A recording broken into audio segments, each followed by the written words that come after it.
2021 marks the 25th anniversary of the New Basics Brass Band. As we were all discussing on how to celebrate or commemorate 25 years, 25 years, that's a quarter century, that's a long time.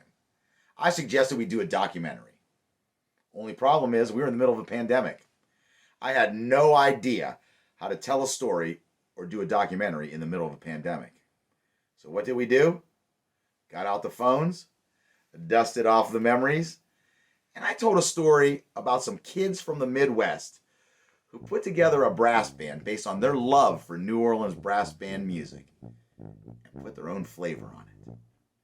Now we're going to get to the top of the story. Remember, if anybody ever asks you how you get to 25 years, you tell them, just don't quit.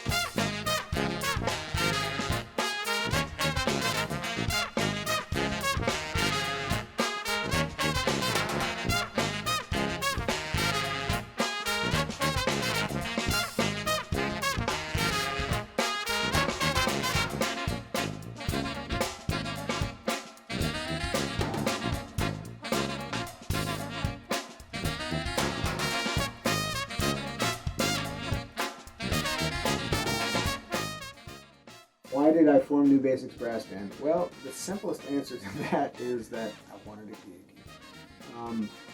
I was getting out of school and getting on with life, and I wanted to keep playing. Rather than waiting for the phone to ring, or, because I was doing some subbing and playing with, different kinds of bands, ska bands, funk bands, jazz bands. I decided if I wanted a gig, I would just start a band. And why a brass band? Well, the first time I'd ever been exposed to something like that was after I got out of high school. A buddy of mine that I went to high school with, he had the idea to drive out to the Newport Jazz Festival. So we popped in his little Subaru Justy, drove out there, slept in the car, did that whole deal. And there was an event the night before the festival started at the Newport Casino, which is a grass tennis stadium. And they had a stage set up, and we were sitting in the bleachers, and it was a tribute to Louis Armstrong.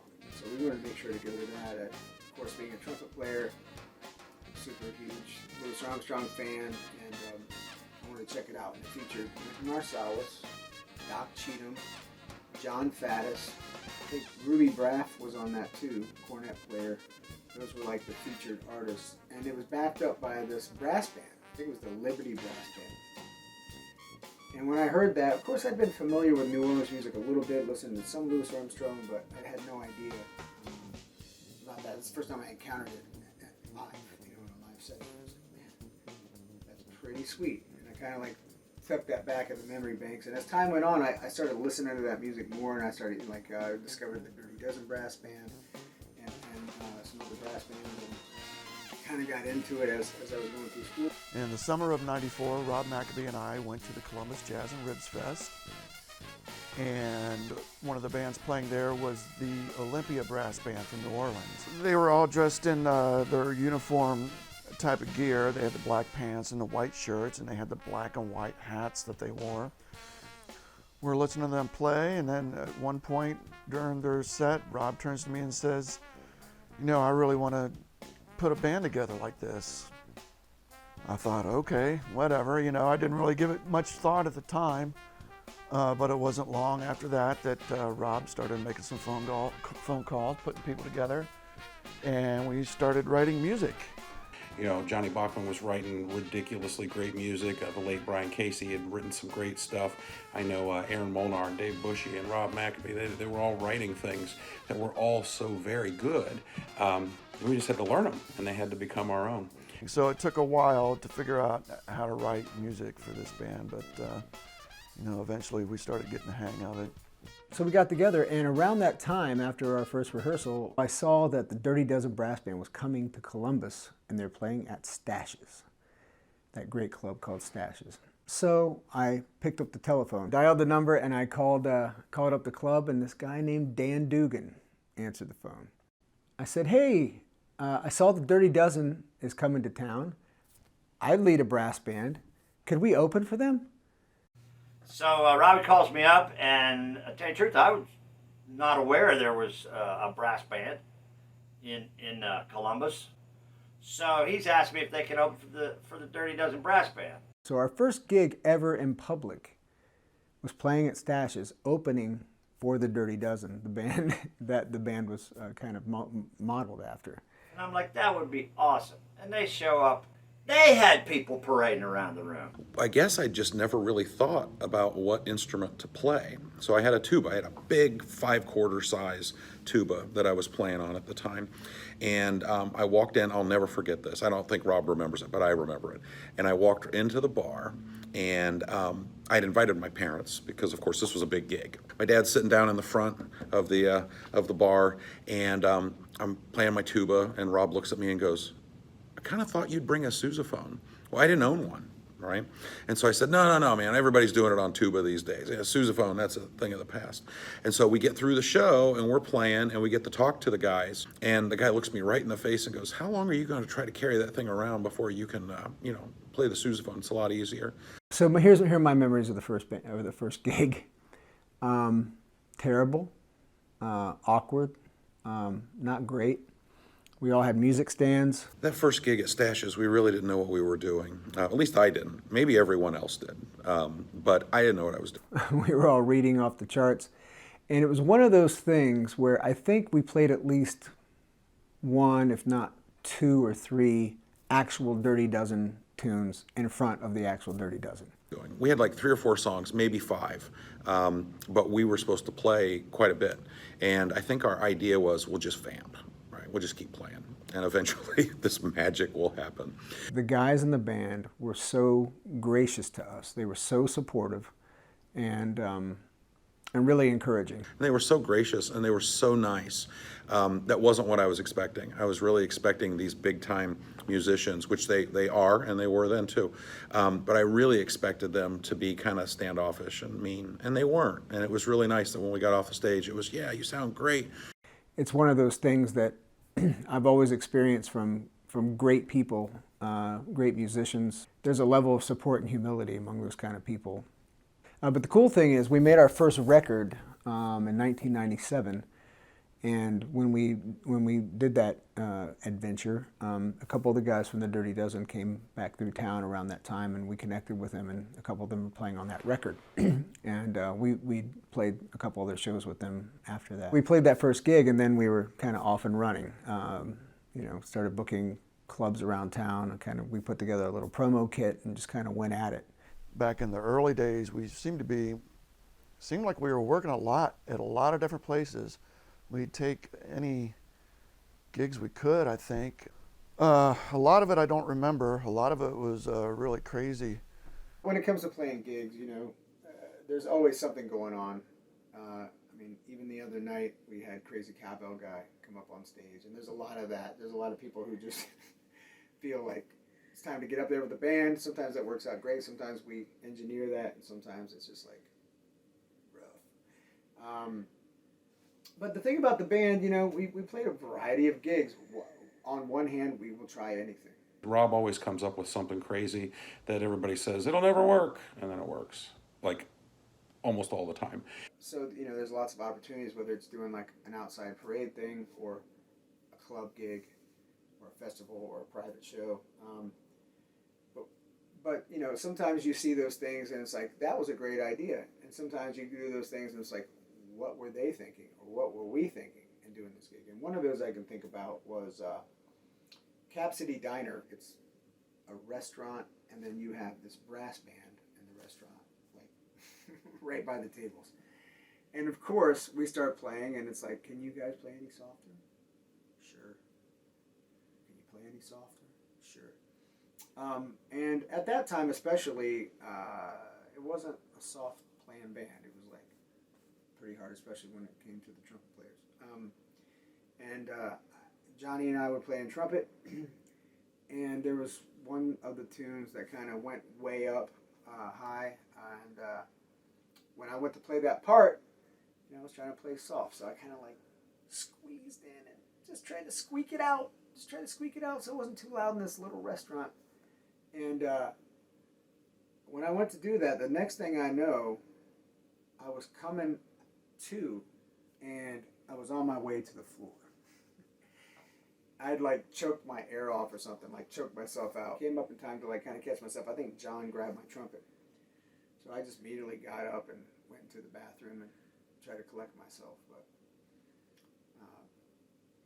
that was our last really intimate restaurant gig.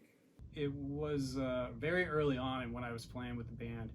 I know we were playing a gig at the Short North Tavern. I think we were covering We Got Robbed or something like that. And in the middle of the song, I'm playing, the band's playing, everything's going just fine, everybody's grooving, and all of a sudden something like taps me like on the top of the head. So I look around and there's nothing.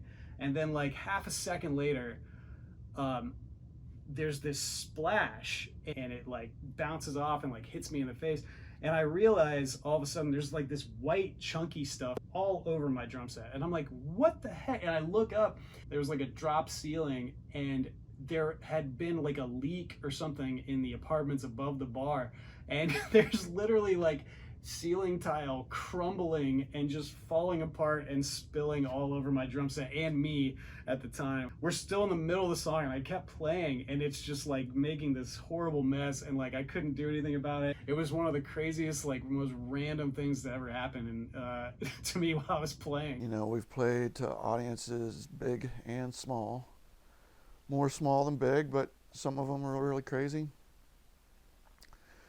There was the one time we played at Dick's Den, and I actually have a photograph from it, which is actually this photograph right here on the wall. From December 12th, 1997, we played at Dick's Den, and that place was packed. It was a party. It was such a party that this was the night where the bar couldn't serve any more mixed drinks because all the glasses were out in the room. They had no more clean glasses to mix drinks with, so they couldn't serve any mixed drinks. We did a Halloween show there, Counterfeit Heist was great, where we all dressed in drag. There are some scary pictures of that floating around somewhere. I think there might be one of me as Lulu Benson, 6'5", beautiful long hair, bright red lipstick, but I refuse to cut off my goatee, so it's a little frightening. Okay, so the wild card. Well, one night we found out that Matt Adams murdered his family. February of 2006, I had a 2-month-old kid at home. We were playing through our room. We were going to play one more song after this happened, and I remember Rob saying, well, I don't think we're going to play another song. It was getting close to 2 from the back of the room, and it was packed. 3 police officers approached the stage. And they looked right at me and they said, are you Matt Adams? And I said, yes, I am, because I am. The police were waiting for someone on the side of the stage, and as soon as we played The Last Known, they apprehended Matt Adams. I don't know if they started to come on stage or not, but I knew that I needed to go with them. I remember at least one of them grabbed me by the forearm pretty aggressively and walked me to the back and out the back of the Rivari room. There were Grove City cops there, multiple cars, at least 4 Ohio State Highway Patrol cops. The number 8 sticks in my head, Columbus cops. There was a paddy wagon, there were a helicopter above, but I don't know why they would have 8 police cars for one person. I think it took about a half hour to get worked out and figure out that Matt did not do such a thing, and that there wasn't actually a murder that evening. Dirty Dozen Brass Band, very first New Basics gig. Now Rob has his own story, I'm sure he's told. However, I'm going to tell you my story from that very first New Basics gig at Stashes. And this is a story that I've never told anybody in the band or outside of the band. So we played first, we got done, whatever. Dirty Dozen gets up there, they play their set, and then at the end of their set, I called New Basics up to the stage to play with them on something. It was probably Saints, is my guess. I was at the very back of the club, or the very front, wherever you want to call it. It was right by the door, far away from the stage. And I'm like, oh shit, they're calling us up. I got to go get my horn. So I get my horn, get it out of the case. So I'm walking through and I'm weaving through the crowd and it's dark and I don't see this pitcher of beer. And I knock it with my elbow and spill it all over this place. This full pitcher of beer. And where does it land? But in Kevin Harris's tenor saxophone case. And I'm like, oh, fuck. But I went to the stage and played with the Dirty Dozen. You know, that was my opportunity to play with the Dirty Dozen. So I did that. And then afterwards, after the gig, I walked right by Kevin tending to his saxophone case right when he found out what had happened. And I just kept my mouth shut. One of the most memorable things just over the years is some of the regular gigs that we've had. Dreamfest, Park Street Tavern, Barrister Hall, Shindiggity, Space Bar, Mother Stewart's Brewery, Chelsea's, And the Short North Tavern. Sonny's on Broadway, Oldfields, Brothers Drake, Comfest, Top Cats, King Avenue 5, Playing all up and down High Street. the Rivari Room, Rambling House, Ruby Tuesdays, The 501 Jazz Bar. Flatiron, the Vanderelli Room, Vaughn Jazz. Dick's Den. the old Firehouse. and the Slovenian Cultural Home. We played some other places that I don't even think exist anymore. It's hard to keep track of all of it. and all of those have been great fun. They've been great times. Not only just to get together with the band and play and work out new material, just to have a really good regular chance to play together, but also to kind of connect a little bit more with some regular audience members, give them a chance to come out more often to hear us. Probably our most favorite gigs for me were at Dick's Den. Dick's is a home for jazz in Columbus, and the crowds are always fantastic. The staff is amazing. Everybody's in a party atmosphere. The band plays better over there for some reason. I do. And it's neat having the rhythm section up on that stage, horns out front. The dance floor is always packed. The bar is always packed when we play there. Just a big party. There's a lot about playing at Dick's Den that is really awesome. Playing on the floor 3 feet or less from the crowd sometimes is one of them, and with New Basics it certainly was. It wasn't in my experience to have a crowd that full, having that much fun, and being that close to them is pretty unbelievable. We got to do some recording with Bootsy Collins, as I remember, in his studio in Cincinnati. Well, as far as I recall, I think we recorded at Bootsy's place twice. He called it Rehab Studios. Yeah. We walked in and walking into the studio, and all of a sudden I come down the stairs with my sousaphone, and Bootsy looks up and he says, "A tuba? What the hell am I supposed to do with a tuba?" But he had that big grin on his face, and it was fantastic. The thing that sticks out in my mind the most would be getting the opportunity to meet and work with Bootsy Collins and Fred Wesley. And the way that came about was through an association with Freakbass. This is a funk band from Cincinnati. We went over to Bootsy's house in Cincinnati and spent, I don't know, the better part of a day recording one track that I don't know if it was ever used or not. But Freakbass has an association with Bootsy Collins and was produced by Bootsy Collins. So I think it was sometime after South by Southwest that Freakbass said, "Hey, you guys want to come down and meet Bootsy and maybe cut some tracks?" And we're like, "Well, hell yeah, we want to come down there and meet Bootsy Collins." And I don't even think I knew Fred Wesley was going to be there until when we were already down there.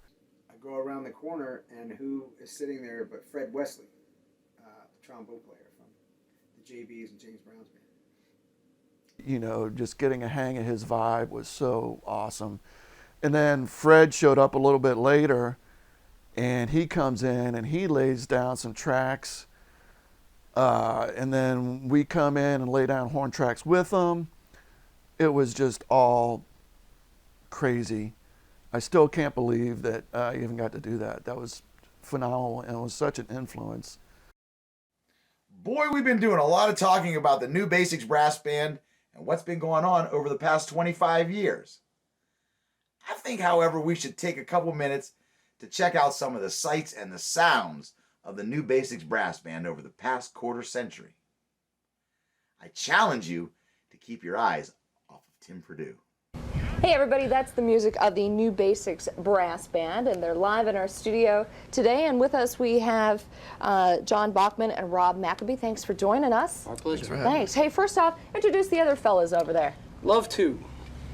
On the saxophone we have Matty Adams. On the drum, the one and only James Casto. On the big heavy metal tuba, that's Tony Z, Tony Zelinchik.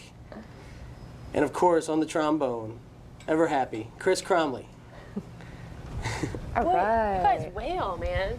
Really? Yeah. Anyway. All right, hey, you're brass, but you're not just all brass. You're a little jazz, a little bit, what, groove? How do you explain yourself? little It kind of funky. I falls think you're a little between funky. the cracks. You know, we don't really fit into rock categories so much, but neither do we fit into jazz It's like, categories. it's basically like the setup, sort of, a setup of a New Orleans brass band with a little bit of Midwest funky stuff thrown in there. So you got this is the same crew that you originally It started changes off and on, you know. They can only take it so long, and we have to replace somebody. But most of us have been here. Been here most from of the time, beginning? Yeah. All right, and your CD. I mean, we're called- trumpet players. Where else are we going to do? Yeah. What else are you gonna do? That's true.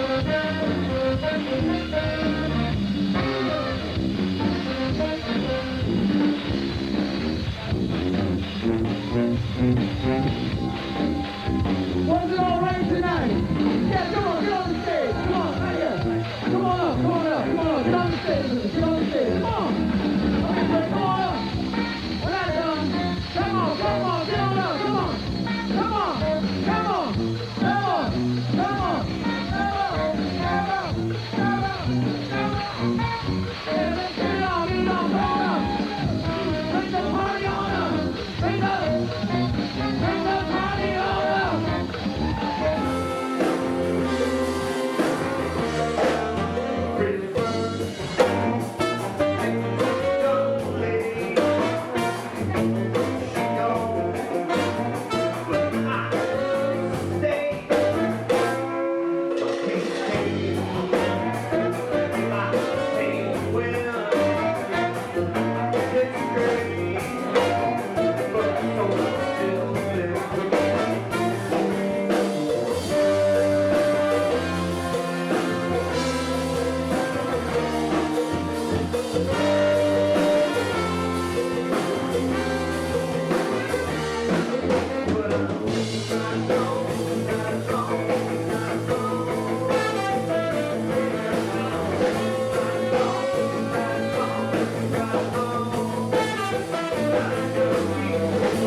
pick of any girl.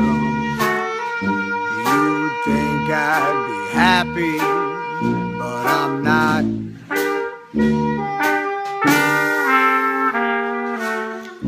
Everybody knows my name, but it's just a crazy game.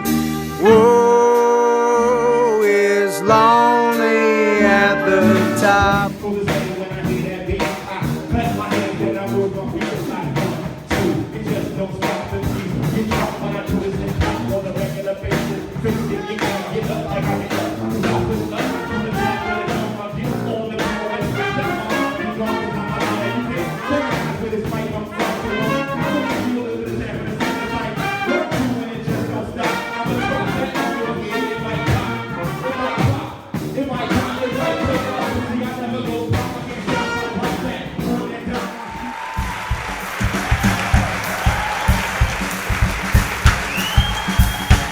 Sing along with us if you're feeling good. I know a girl in New Orleans, Little Liza Jane, prettiest thing you ever seen, Little Liza Jane.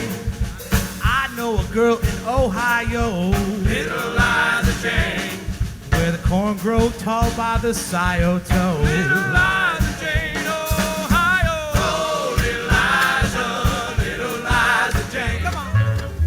Blue Jean can send me.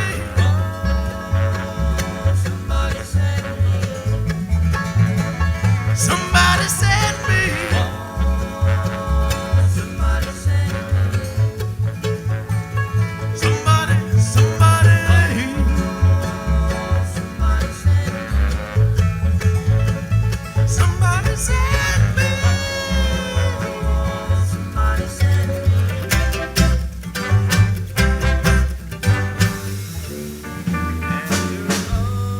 It's said and done, I'll soon forget you.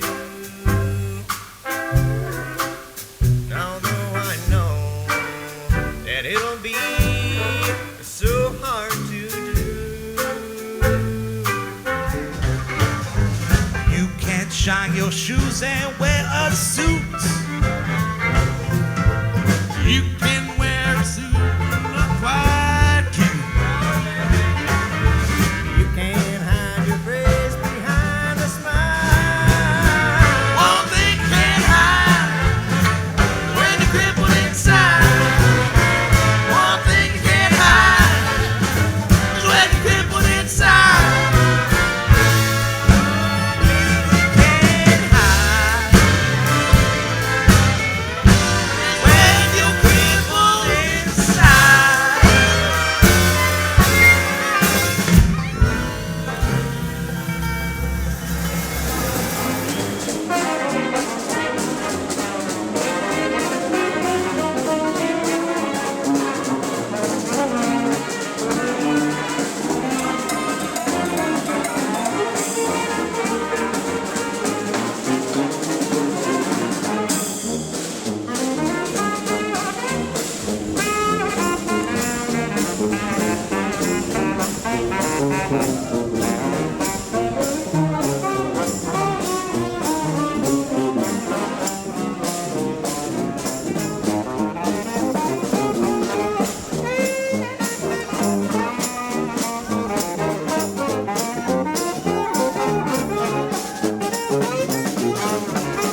to make you understand. Funky boys in the band got the horn in the hand. You got me to make you understand. I'm playing licks just for kicks to the high demand.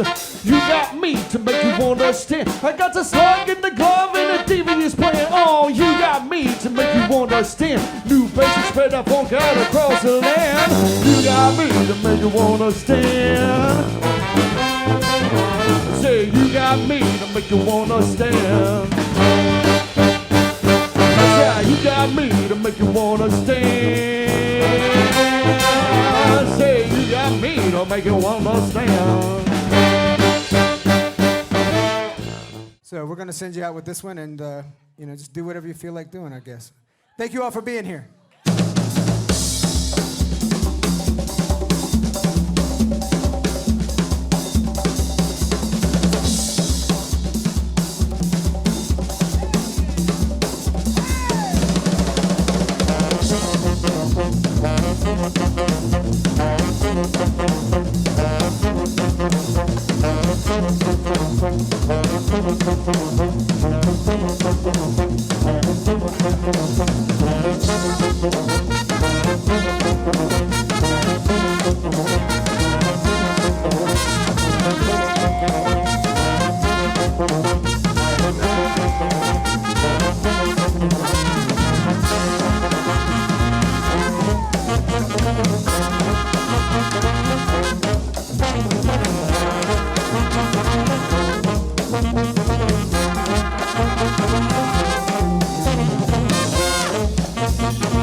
After 25 years in the collective experience in the New Basics Brass Band, you would think that there'd be almost no scenario that you could throw at us and that we would think, I don't know what to do. And then 2020 hit. The pandemic hit. None of us knew what to do. And once again, we sort of all had to look around at each other and say, what's next? I want to talk briefly about what went on during the pandemic. Hopefully, when we see this video, it'll be a long, long time ago past, right? We had just finished up kind of a busy beginning of the year. We'd done several Mardi Gras shows, some other things. We played for a band member's wedding. Things were going great. Then mid-March, everything changed. By probably a month after that, pretty much all of our gigs for the year had been canceled. So we were kind of wondering what was going to happen at that point. All the work dried up for everyone. All the gigs were canceled, and there's a lot of chaos. There's a lot of nobody knowing anything what's going on, and probably worst of it was just the uncertainty of it all. When were things going to get better? And we're probably still wondering that. Well, as I sit here now and think about it, it doesn't seem like a big deal, but you got to even go back, a year and a half to where everybody was mentally on a situation, like the apprehension and just the being unsure about what to do, what's safe, what's not safe, along with just the idea of like, how are we supposed to play, or what are we going to do now, and all these things. My biggest thing is that for musicians and artists and audiences, that we realize how important this stuff is, because man, without the live music, we're hurting. We're really hurting.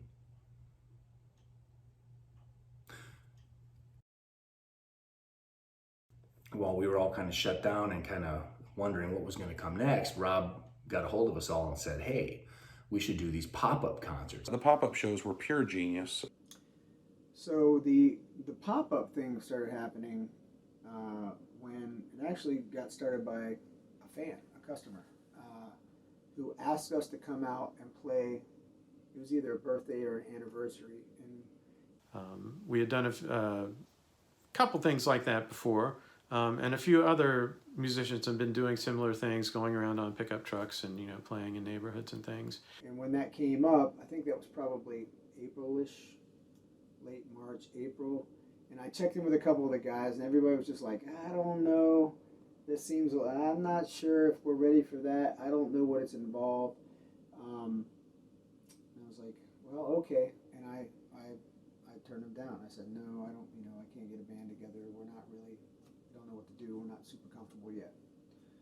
So he said, okay. Then, I don't know, some weeks later, a month later, I forget what it was, the same guy gets a hold of me and goes, now we got a birthday. That was an anniversary. Now we got a birthday. And is there any way you guys could come out? So a couple weeks have gone by. I checked in with a couple of the guys, and we got, a quartet together. Drums, tuba, a couple horns. And it was a beautiful experience. We showed up in the driveway. We went up to the yard. His wife came out, super surprised, dancing on the front porch. We did our 30-minute set, and it was all cool. So we decided that we would do some things like that. One reason, because we're really suited to that kind of thing. We don't need amplification. We're perfectly mobile. I mean, we don't need to be plugged in. I normally play with an amp if we're in the club, but the whole point of the brass band is, comes from the old Salvation Army thing where you can't get the sinners to church, so let's take church to the sinners. And that's what we did. We went and saw everybody. A couple of my favorite things about the band is that we are mobile. So we can take a show that's on a stage and we can take it to the street. We can march around. We can do a parade. It's pretty cool, pretty unique to be able to take the party wherever we go. I don't have a lot of experience with that. We did a couple things in a couple city parks, which were great. It was nice to see people being able to get out, walk by, hear some music, maybe hang out and enjoy something a little bit different. And it wasn't just about, the band needs to play, or we need a gig, or we want the creative outlet. We knew that people were hungry for it, that people were needing that at the moment. Been great for the band and for the audiences that we've been able to play for.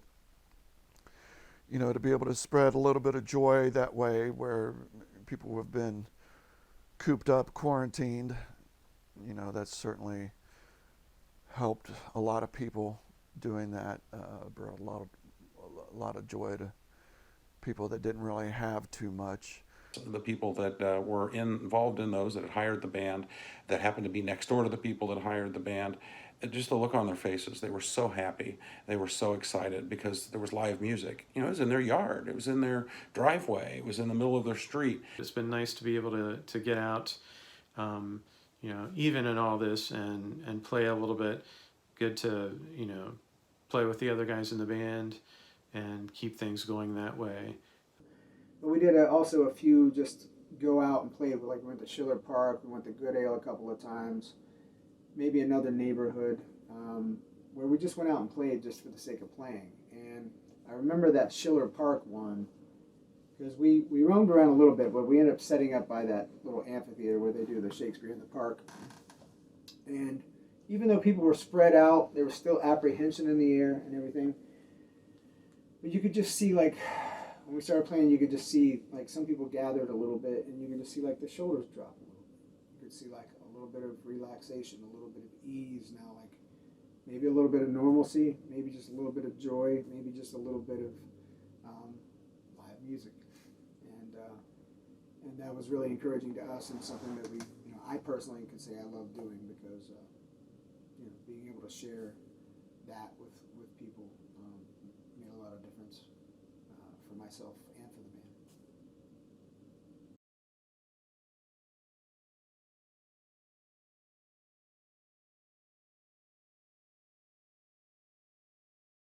Well, I think New Basics really gave me a start in everything that's a part of my current professional career, at least in performance.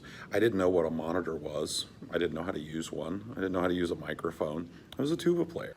I would say that New Basics for me has been a proving ground, a development ground. Well, when I think back over these past 25 years, what I realize is in many ways I grew up in this band. We started out early 20s, kids, and over these past 25 years, I've learned about business, I've learned some stuff about music, I've learned about relationships, leadership. And many of those lessons came from doing things badly or making mistakes in those areas. So some of those lessons were earned, I guess you could say. You know, when you go to music school and you spend years trying to learn how to play your instrument, play music, when you get out of school, you don't necessarily know how to play your instrument. That kind of thing really happens in live working settings. So New Basics was that working setting for me. That's where I really learned how to play. Yeah, everything that I learned about being in the biz, I pretty much learned in those first several years with New Basics. Joining New Basics was one of the coolest things that happened to me, especially at that time in the Columbus music scene. We've done these gigs where like they're really just about connecting with the community, and I guess I didn't really realize until I started doing that with New Basics that was something that I not only enjoyed, but it has become a big part of my life. The thing I appreciate most about being in the band is the level of camaraderie with all the guys. We are all, at a certain point, perfectionists, but we're all very compassionate and passionate. Someone will have a great idea, we'll work it. Someone will have an idea that's not so good, and we'll work around it. You know, I've made my share of gaffes in this band, especially when I was learning, and everybody was always very supportive. I feel like lifted up in this band. Well, I've been playing with the New Basics for 17 of the past 25 years, and I think one of the great things about playing with this band has been just being able to play a different type of music than I probably would have otherwise. There's really nothing like this, you know, around Columbus or, you know, anywhere in the area. So it's great to, you know, have a different outlet and kind of be able to stretch and, you know, play in some different styles and do some different things than, you know, I normally would with a lot of the other bands that I play with. And it's just been a real honor to work with all the people that have been in and out of the band over these years. And to me, it's just a real privilege and honor to see the commitment that everybody else has to this, and how we're keeping on after all this time. It's been great to get to know people and develop friendships and relationships, you know, with all the great people that have played in the band over the years, from the very beginning, you know, up through now. So I hope that what I was a part of in the beginning served as something, and I definitely hope that this band continues a long time into the future, because we've got a lot more music to play. As to what's next, you know, what the next years will hold, however many there are, I would love to get involved with some more of those collaborations like we do with Brass and Grass, whether it's another arts organization or other kind of band, mix some genres, do something fun. And really to just be open to possibilities, because I work with a lot of brilliant, creative people. So at this point in the game, it's more about being a facilitator for other good ideas, I think. And I might have a couple of my own, we'll see. But what a blast, what a journey, and let's see what happens.